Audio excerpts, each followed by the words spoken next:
Bonjour à tous et à toutes, une petite vidéo. Aujourd'hui on va parler du freestyle libre. Je vais te faire un petit micro-retour d'expérience.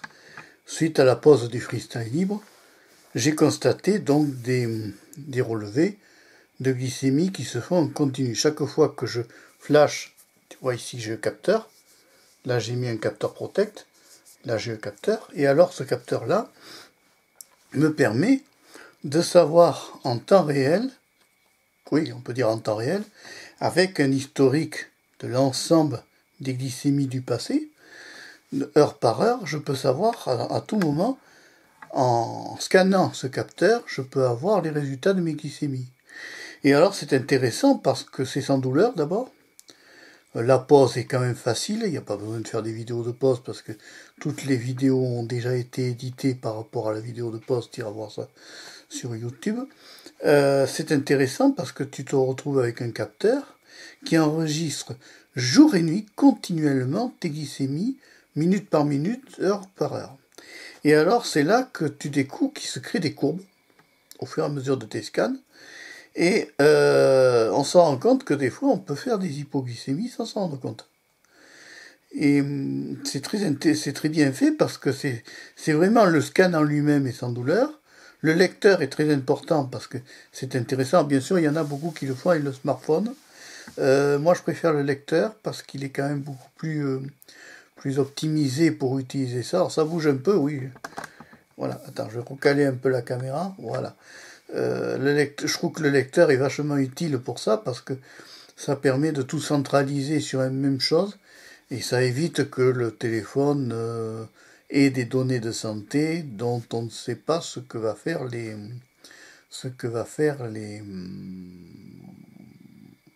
voilà, les données du téléphone. Je suis pas tellement pour mettre dans un téléphone des données santé. Ça doit rester privé, les données santé. Donc ça fait un petit moment, ça fait presque 8 jours que je porte ce capteur. Et je constate qu'au fur et à mesure de mes scans, je vois la progression de la glycémie, si tu veux, sur la journée, mais y compris la nuit. J'hésite pas à scanner en pleine nuit pour voir ce qui se passe. Et c'est intéressant de voir que quand on mange, par exemple, la glycémie monte, quand on digère, elle descend. Et par contre, je trouve des incohérences entre les données données par le capteur de glucose et la glycémie capillaire sanguine. Voilà.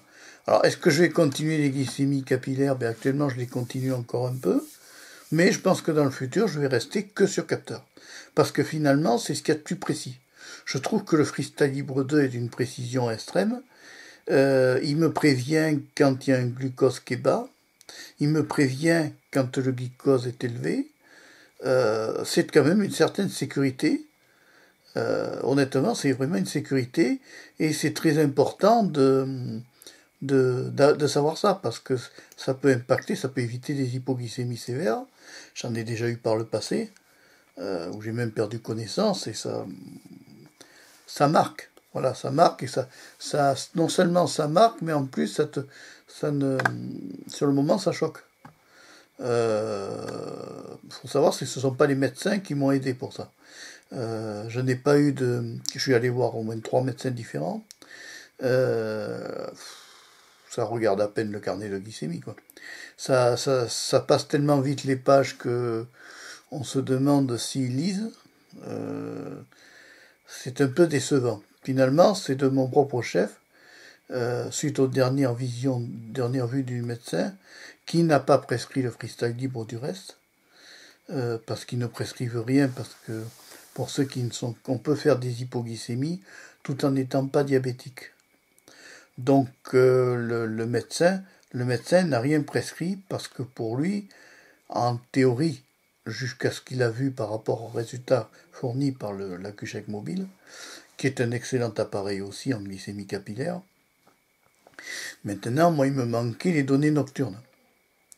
Et ces données nocturnes sont importantes parce que je voulais savoir ce qui se passait la nuit. Parce que quand la nuit je fais des malaises après avoir été aux toilettes, c'est pas normal. pas normal que j'ai un malaise comme ça. Et que je fasse finalement, je fais, sans m'en rendre compte, j'ai des chutes brutales de sucre, sans m'en rendre compte. C'est quelque chose que des fois je ne ressens pas.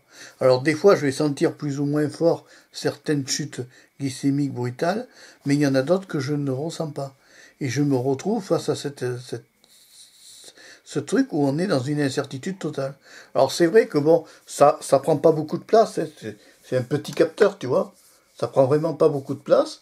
C'est pas quelque chose d'encombrant, c'est pas quelque chose de gênant, mais c'est vachement utile parce que ça me permet quand même de savoir en temps réel où en est ma glycémie, et si j'ai un problème, il me prévient. Et je trouve ça, de nos jours, c'est vachement important, surtout quand tu as vécu des grosses hypoglycémies. Voilà, c'est un petit retour. J'aime beaucoup Freestyle Libre 2, je vais rester dessus. J'ai pas pris le 3 parce que j'estime que c'est trop tôt et puis que je voulais avoir moi un système de lecteur indépendant, puis que j'ai pas trouvé le Freestyle Libre 3 en pharmacie. Parce que vendre par internet c'est une chose, mais moi je préférais avoir la garantie du pharmacien. En cas de pépin, en cas de truc, je peux me retourner contre le pharmacien en disant j'ai eu un problème avec mon Freestyle Libre. Et c'est lui qui s'occupera du SAV avec son fournisseur à botte. Tu comprends?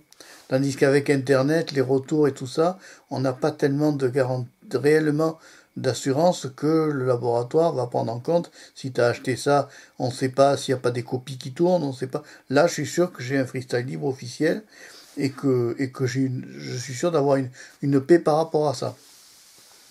Autrement, est-ce que je conseille ça à quelqu'un qui débute? Oui, parce que ça évite quand même pas mal de dextro. Parce qu'au bout d'un certain temps, les dextro, ben, on a mal aux doigts, hein, au bout des doigts. Force de piquer le bout du doigt, ben, tu souffres. Ça te crée des douleurs. Et voilà. Par contre, c'est vrai que le freestyle en lui-même, c'est tout petit, c'est un petit capteur, tu le sens à peine, quoi. Au bout d'un certain temps, tu l'oublies très vite. Mais ça peut nous sauver. Oui, parce que les alertes de glucose bas, quand ça arrive, ça surprend. Sur le moment, des fois, je ne ressens rien. Puis il me dit tout d'un coup, attention, glucose bas. Ah bon, j'ai rien senti. Eh bien si, pourtant tu y es. Et puis des fois, il y en a certaines que je vais sentir plus souvent. Ça va être plus brutal ou plus fort. Donc voilà mon petit retour d'expérience par rapport au Freestyle Libre 2. Je trouve que c'est vraiment une avancée technologique extraordinaire. Quand tu penses que ce petit capteur, ça arrive à capter jour et nuit ta glycémie, c'est extraordinaire quand même. C'est chapeau le fabricant, quoi. Parce que franchement, c'est génial le système. C'est génial et surtout que ça évite pas mal de... Je pense que c'est fiable quand même. J'aimerais savoir s'il y en a qui connaissent le Freestyle Libre, quel est le degré de fiabilité du capteur. Voilà. Parce que c'est intéressant de le savoir. Et puis voilà.